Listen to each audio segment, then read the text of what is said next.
Recibí un libro que me interesó muchísimo, que se llama El Soneto, Ensayo y Antología, edición bilingüe, de Editorial Leviatán, y el compilador es Javier Aduriz. Vos sabés que me interesó mucho por varios motivos, ¿no? Pero uno de ellos es que yo jamás he escrito un soneto, jamás. He leído miles de sonetos, pero jamás me acerqué al soneto como para escribirlo, eso se debe, ¿no? a que es una mujer. Después lo voy a explicar. Y después yo voy a... No, un momentito, con el tema de mujer-hombre, después esto... Después hay que retomar pero ese después tema. lo explico. Hay que retomarlo el tema. Sí. No, pero te digo lo la verdad. explicamos. Tiene que me lo noto, No, Anótelo, que yo tengo una explicación fabulosa. Inclusive en el propio ensayo, Por favor. el propio autor explica esta condición. No, eso no lo explica. Y déjame que hable con la audiencia un segundo. Yo quiero dar los teléfonos, señores. 4864-0489, 4864-0489 y 4866-1095. Y los que quieran escribirnos por mail, a Nora y Jorge @fibertel.com.ar o pvialet@ssdnet.com.ar. Y continuando acá con la exposición, este libro está dividido en dos partes. Una parte es un ensayo que se llama El Soneto, escrito por Javier Aduriz, que es poeta, traductor y ensayista.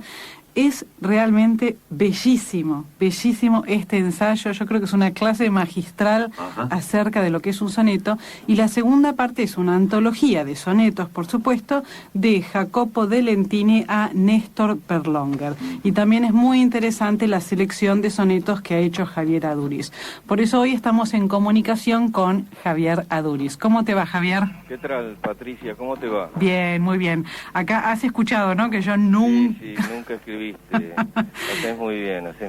Bueno, vos sabés que, vuelvo a repetir que tu ensayo, El Soneto, es realmente una clase magistral, por eso... yo diría una clase apasionada en todo caso. Bueno, algo apasionado, de magistral nada. Bueno, pero apasionado porque el lector se apasiona aparte. Bueno, eso está bien. Vos debés ser muy apasionado por este tema y realmente se lo transmitís al lector.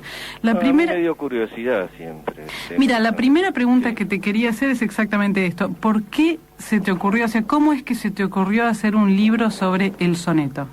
Mira, creo que hay causas concurrentes quizás, ¿no? Un primer amigo que tuve, de muchacho mucho mayor que yo, que me enseñó muchísimo en mis años mozos, me leía algunos sonetos, entonces eso se ve que me quedó. Y después, andando, resulta que tuve que hacer un ensayo sobre Perlonger, y me encontré que al final de su vida, en el último de los libros, escribe como 15 sonetos, o sea que me fui dando cuenta que es un formato que está en todos, o sea que hay como una especie de prejuicio acerca de que es un formato, ¿cómo te puedo decir?, conservador.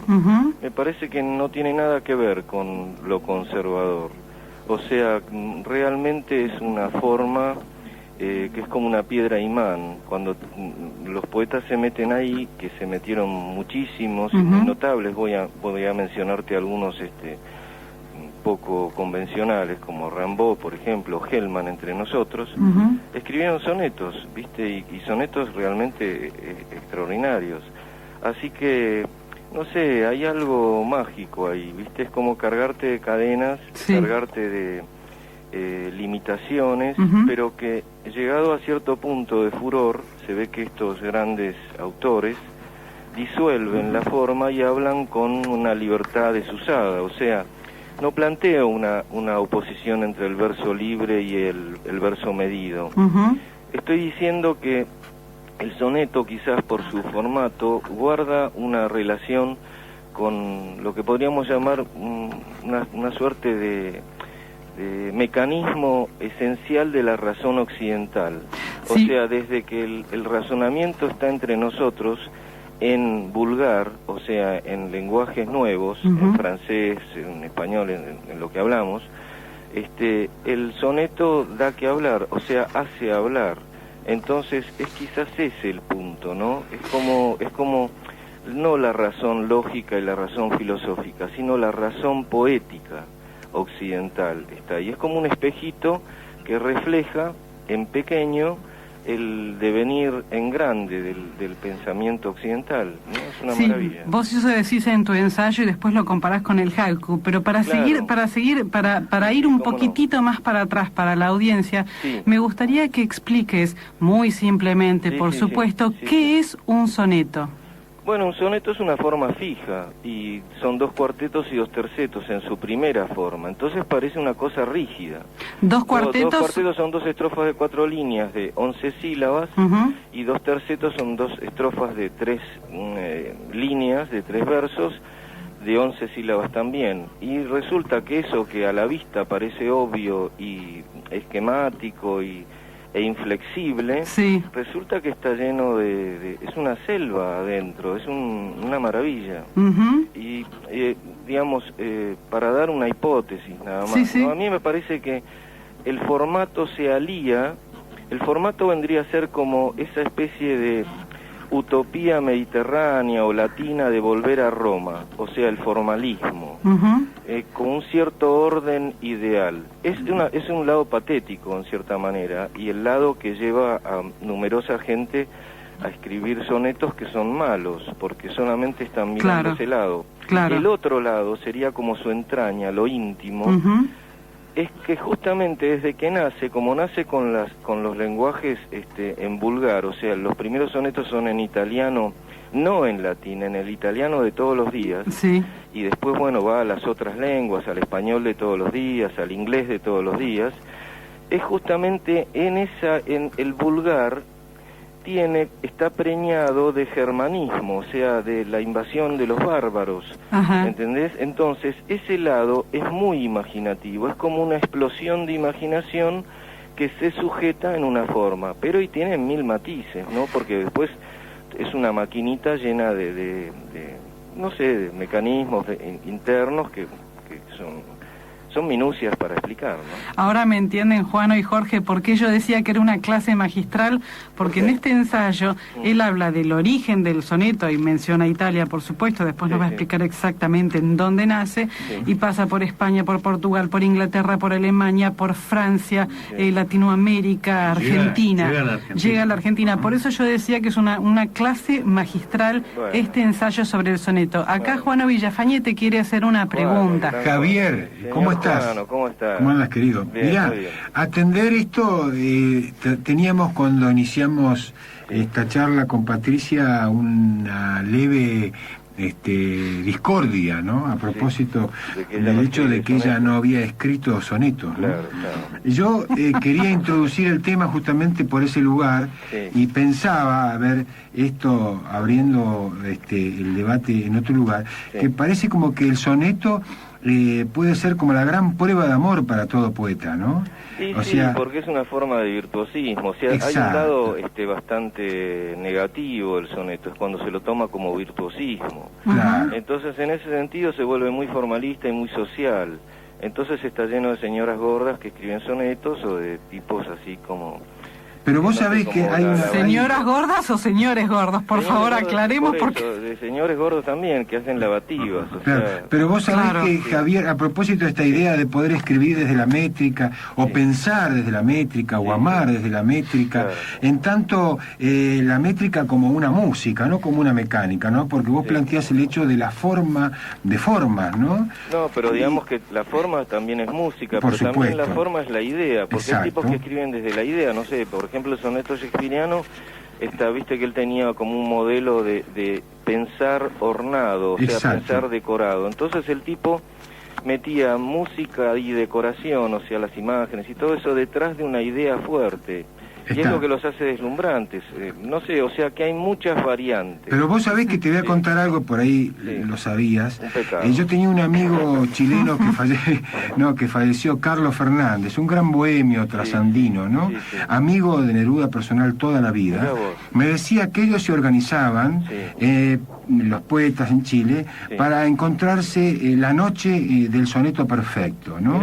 Organizaban la noche del soneto perfecto, donde se discutían el soneto soneto más perfecto entre todos los participantes, ¿no? Sí, sí. Carlos Fernández, que era un erudito en esto, decía que Neruda justamente tenía sonetos perfectos, ¿no? Sí. Porque vos también te remitís a tu ensayo a las distintas formas que adquiere el soneto, Claro, a claro. propósito de las distintas épocas, ¿no? Claro, claro. Empieza un soneto más bien cristiano, te diré. Sí. O sea, el primero que lo inventa, según se sabe, no Sí. lo digo yo. Sí, o sea, sí, yo contalo que es me muy informo. interesante, sí. Es un siciliano que era notario, o sea, un tipo que sabía perfecto leer y escribir y le Ujú. gustaban estas cosas de la poesía. Sí. Y bueno, ahí más o menos a principios del siglo XIII, más o menos se entiende que él oyó dos estrofitas populares, digamos, una de 8 líneas y otra de 6. Ujú. Y que las unió, y al unirlas se produce esa suerte de magia.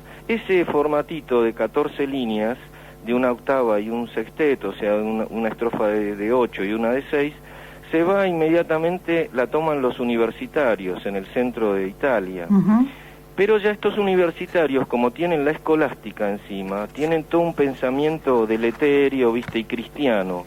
Entonces el primer soneto es cristiano, y yo creo que está en la entretela de todo el soneterío, digamos, meridional, o sea, portugués, español e italiano. Entonces, después los franceses, a ese soneto canónico de 4-4-3-3, Sí.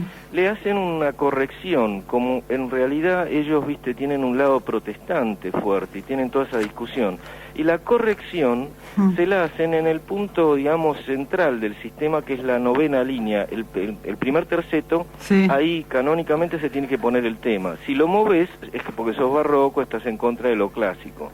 Entonces ellos, como son muy lógicos, arman ahí un pareado, y entonces terminan de distintas formas. Es un soneto típicamente francés. Y los ingleses, que ya son abiertamente antipapistas, arman directamente su soneto, ¿viste? Entonces arman uno de 3 cuartetos, muy hablado, muy como conversado, con esa idea que te decía antes de la conversación decorada, para terminar, o sea, un soneto coloquial, muy con mucha gracia y con mucha llegada, y para terminar en un epigrama, o sea, en un ampareado fuerte. Al caso de Entonces Shakespeare, fíjate ¿no? cómo cada país, o no sé, cada forma de ver las cosas va formulando lo suyo. Así como nosotros los americanos tenemos más bien un soneto, me parece, ¿no? Porque, viste, son nada más que hipótesis. Sí. Más bien todavía un soneto de tipo social, Ujú. o sea, muy influido por los parnasianos. Por ejemplo, el soneto modernista es un soneto más bien, ¿cómo te puedo decir?, piripitifláutico, lleno de imágenes y más bien externo. Ujú.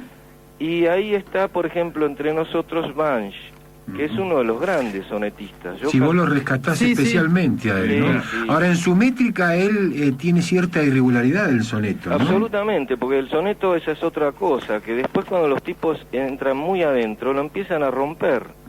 Entonces Claro. Banch, para mí tiene algo notabilísimo el tipo, que es que cuando llegó al soneto, porque él había escrito 3 libros, ahí entra como en su tema y es grandísimo. Pero te digo, tan grande, en mi opinión, como los grandes del soneto, que verdaderamente son pocos. Ujú. Para mí son Petrarca, Quevedo, Shakespeare, Baudelaire y Banch, con, digamos, sacándole unos cuerpos detrás quizás. Ujú. Cuando el tipo llega al soneto, su obra es espléndida, ya no escribe sonetos, escribe un libro de sonetos, lo cual ya lo trata como una estrofa.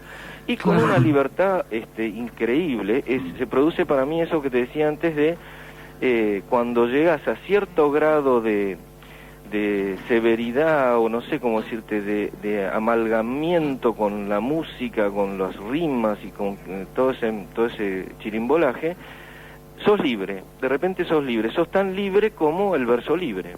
Y eso es lo que se ve en Banch, es realmente admirable el tipo. Claro. Entonces quiebra líneas, las completa, hace rimas las que se le ocurre, entra a la francesa, a la inglesa, hace lo que quiere con el formato, que es dificilísimo. Ujú.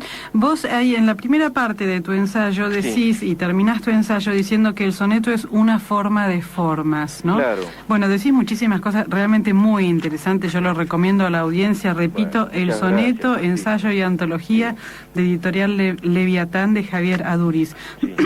Y yo te preguntaba anteriormente Sí. acerca del haiku, porque vos también mencionás Sí. el haiku. Bueno, el haiku es Sí. también viste, es un formato japonés, Ujú. para el que no sepa. Sí, por favor, de explícalo exclusivamente simplemente. 3 líneas. Sí. Son 17 sílabas, o sea, es una línea de 5 sílabas, 7 sílabas la segunda y 5 sílabas. Es un formato que viene, digamos, es ancestral japonés, pero digamos el que lo sella es un poeta que se llama Matsuo Basho, del siglo XVII, Ujú. que él lo saca del jueguito, digamos, social que tenía ese formatito, y lo lleva a algo poderosísimo que lo alía con el budismo zen. Ajá. El zen tiene como, digamos, prioridad despojarse de los deseos para contemplar la naturaleza. Entonces, ese despojamiento absoluto termina siendo el haiku también, ¿entendés? Tiene una lógica impresionante. Entonces, el haiku es como un propiciador de lo que los budistas aspiran, que es el satori. El satori es un estado donde la condición racional, lógica, desde la que ahora, por ejemplo, te estoy hablando, Sí. se suspende Ujú. para una visión absoluta. Entonces, el haiku, de alguna manera, es el oriente, en términos relativos, Sí, sí. así como el soneto es occidente. Claro. En uno es el despojamiento y la armonía, digamos, intuitiva, muy veloz, Ujú. y en el soneto occidental sería un razonamiento y la construcción de un sujeto, digamos, como un sujeto carnal. Es como si hablara una persona. Por eso me llama la atención de que el sujeto, el soneto continúe con tanta persistencia. Todavía Ajá. hoy hay gente escribiendo sonetos, Sí, cuando en sí. realidad la cuestión del sujeto, viste, la invención que empieza en el Renacimiento, de un sujeto sólido, que digamos el modelo podríamos decir que es Petrarca, Ujú. que es como leer un tipo que habla, o sea, una carne, ya el soneto. ¿Cómo es posible que siga? Es maravillosamente proteico el bichito este. Sí. Javier Aduris, Sí. te habla Jorge Dubati. Yo quería preguntarte ¿Cómo le va, Jorge? ¿Cómo está, Javier? Bien, muy bien. Con respecto a la singularidad de este libro, es que además es una edición bilingüe, o sea que Claro. incluye los textos originales, por decirlo así, Claro. y las traducciones. Claro. Tal vez una de las cosas más imposibles de traducir es un soneto, ¿no? Y mi pregunta es ¿cuál fue el criterio para estas traducciones que están a pie de página, ¿no? Acompañando los textos Claro. de Petrarca Bueno, o de ahí tantos hay otros. dos temas. ¿Por qué las traducciones están a pie de página? Porque, digamos, para seguir el tema tenés que fijarte mucho en el juego de rimas, en la parte, en el original, porque Ujú. si no, en la traducción te perdiste todo. Claro. Ujú. Entonces es lógico que el libro tenga, digamos, el portugués o el francés, o no sé, los que hay, el inglés, arriba, con el mismo rango que los sonetos en español. Y por otro lado, el criterio de traducción es el empeño, no sé, de todo traductor, es tratar de darle una versión honesta y lo más bella posible al lector, para Claro. que no sufra el hombre. O sea, que el que no sabe francés, bueno, ahí tiene para ver qué quiere decir eso, y al mismo tiempo se va dando cuenta de ese juego de rimas y de todos las menudencias que tiene el texto original, ¿no? De acuerdo, Ujú. de acuerdo. Yo quiero contarles a la audiencia que este largo ensayo de Javier Aduris tiene 12 partes, ¿no? Sí. Una de las partes se llama Patología del soneto, Sí. y aquí él habla y dice: sepa el lector que las variables del soneto, no sería raro, fueran infinitas. Sí. ¿Son infinitas? O sea, yo No, puedo eso puedo es- inventar la rima que No, quiera digamos que dentro este del es un juego soneto, no. retórico. Son numerosas. Digamos que estoy tratando de afirmar la tesis general del ensayo. Uno de mis propósitos era ese, digamos que el que escribe sonetos no es un monstruo. Ujú. Y el soneto en sí mismo es venerable, es divertido, es un juego, y a la vez es alto arte. Ujú. Entonces, dicho esto, que se sepa que hay muchísimos formatos de sonetos. Por ejemplo, hay un soneto que practica Pushkin, que es el soneto ruso, tiene un formato también que tiene algo de francés y algo de inglés. Fíjate vos, entonces así, y digamos, hay tantos sonetos como sonetistas, si son buenos, porque sonetos malos está empedrado el camino del poema.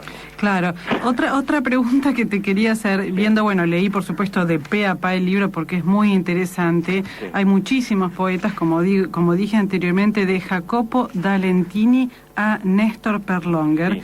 Y en esta gran cantidad de poetas, lo único que me ha llamado la atención, sí. Acá mis compañeros se van a reír y mucho, muchísimo, otra vez. Es que las únicas mujeres que has incluido son Gabriela Mistral y Alfonsina Storni. No sé si, me parece que son las únicas. No, hay una francesa, Louise Labé.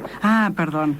Sí, estaba por acá. Y además está Sor Juana Inés de la Cruz.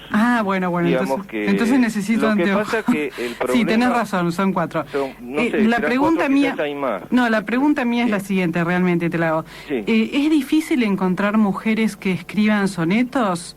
No, digamos que escriba, un buen soneto, decís. Sí, bueno, un soneto de rango ya de arte. Un soneto, un soneto bien escrito, como un poema bien escrito, claro. No sé, ahora ya no sabría decirte, porque en el siglo XX, viste, la mujer además ha entrado mucho más en el mercado editorial y yo no lo conozco todo. Me da la sensación de que ahora, digamos, está como, así como hay muchas más mujeres escribiendo y proporcionalmente o matemáticamente hay mucha mayor probabilidad de que escriban muy bien, como hay poetas que escriben muy bien en verso libre o en lo que sea. Uh-huh. El problema de que haya pocas mujeres históricamente está atado al destino de la mujer, ¿no? Y a su posición un poco expectable desde siempre. Entonces, bueno, encontrar poetas en la historia que hayan dejado una pieza o varias de mucho rango no es tan fácil, ¿entendés? Claro, yo me imaginaba seguramente del siglo XVII, XVIII, quizás sería difícil encontrar, pero en este momento, ¿sería realmente difícil encontrar mujeres que hagan sonetos? Más bien te diría que sí, en principio, si me apretás mucho. Porque, de verdad te pregunto, yo siempre me quejo con el tema. Vos sos el testimonio, vos sos una poeta muy buena y no has escrito, ¿verdad? Entonces no escribís por una cuestión estética, porque digamos... A ver, contame por qué no escribo, porque realmente no lo sé, porque en mi colegio...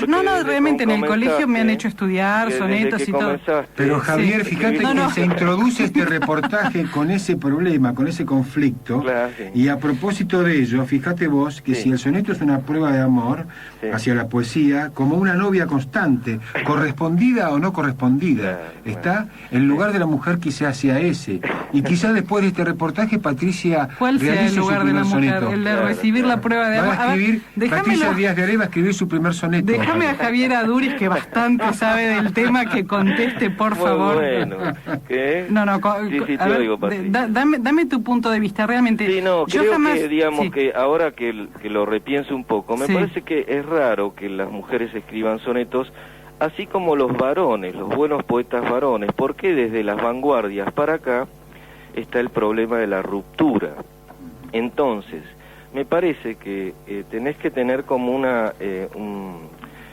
como un carácter, un temperamento donde en la limitación, la vida es limitación, o sea que en ese sentido el soneto también replica la vida, ¿no? Uh-huh. En la limitación encuentres libertad, ¿no es cierto? Pero una libertad absoluta, y entonces me parece que que predomina un acceso al fenómeno de la escritura en general desde los jóvenes como una cuestión libre, ¿viste? La libertad ante todo, entonces se escribe verso libre, entonces está como soslayado el tema del soneto y me parece muy bien.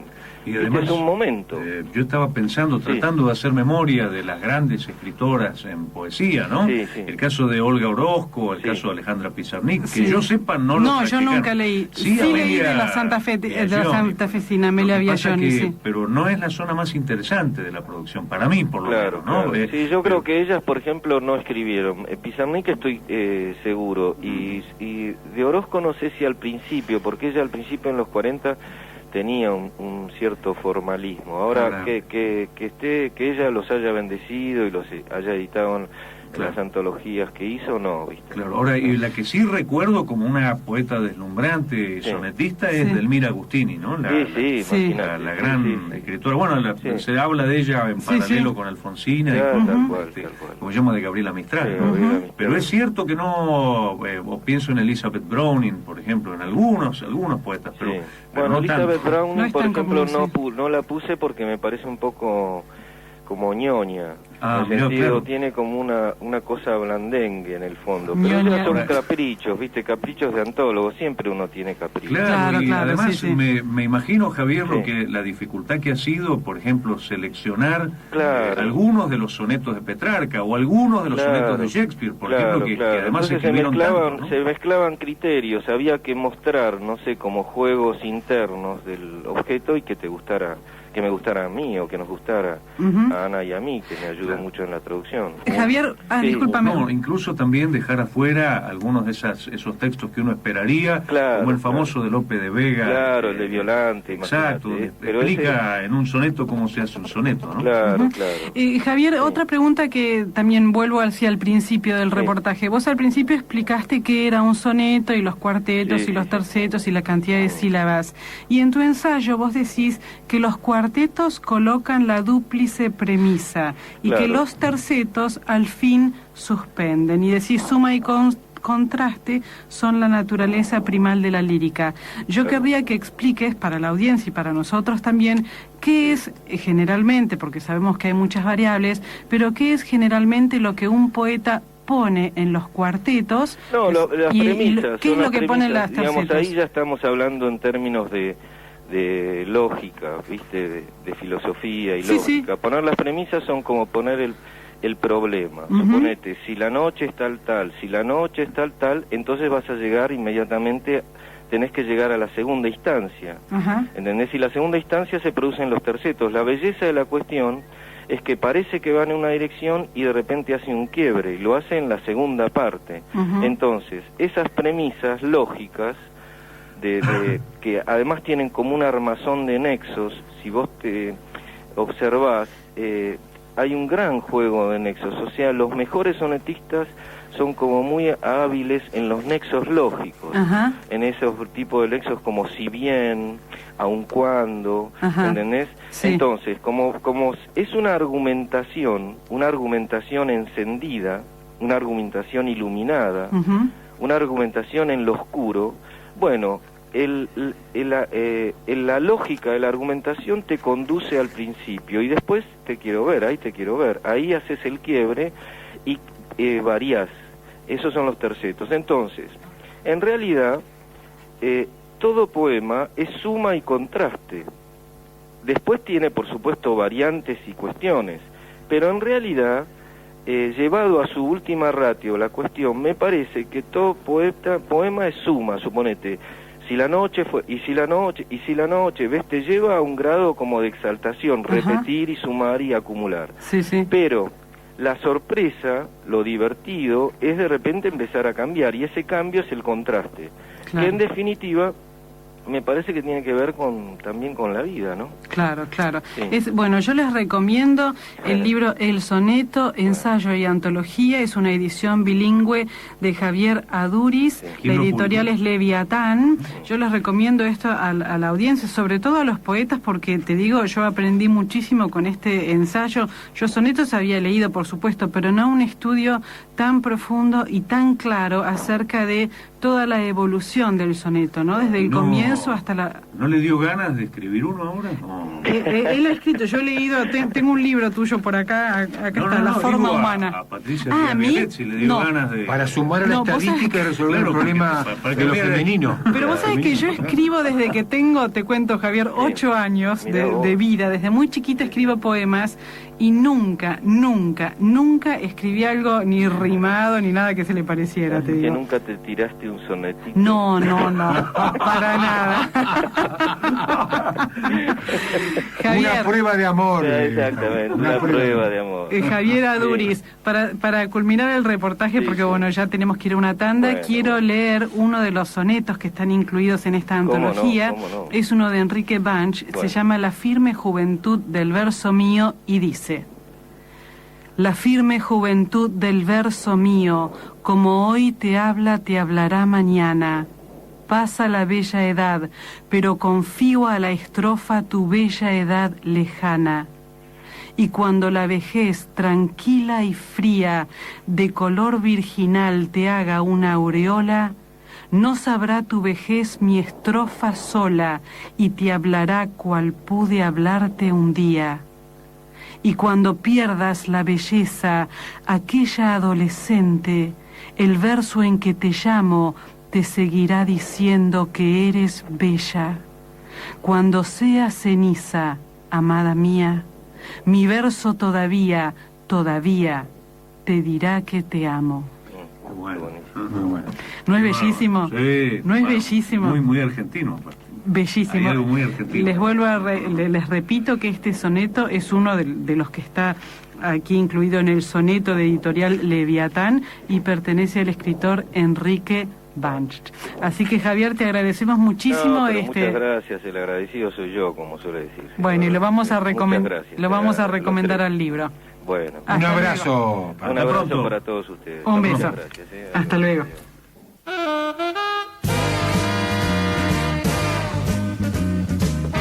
Bueno, señores, la última parte del programa del descubrimiento de hoy, así que vamos a acelerar un poco con la cantidad de noticias, informaciones, ¿no?